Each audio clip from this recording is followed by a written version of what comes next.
好，来继续来看高雄市环保局首创着检举会员制。即摆的会员数已经有6300人了，这个检举的奖金阁真正未少哦。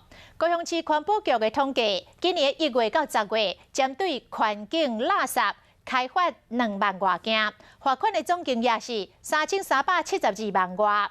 其中以乱达分杂上多，这个罚单有70%拢是民众检举的，其中第一名检举的会员，10个月检举1400多件，敢若去检举就赚奖金42万，相当一个月有4万块的薪水。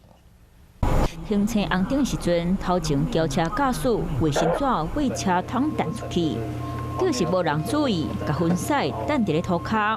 这行为全部拢被翕落来检举。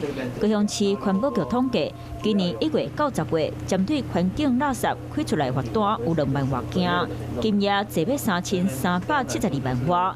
其中以黑白氮粉屑上多，这罚单内底检举会员就包办70%。我们是采会员制哈，那民众只要第一次先登录个人的个资。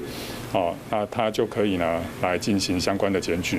那只要将检举的画面以及这一个检举的路段那么把它PO上网之后呢，那经由环保局查证之后，我们就会给这个行为人予以告发。像黑白氮粉屑、黑白配痰，头一摆环保局拢是罚1000二。配不能接是1000倍，每一张检举罚单，民众会当赚25%到35%的奖金。检举会员为105年6月1000人，到即马已经坐要6322个人。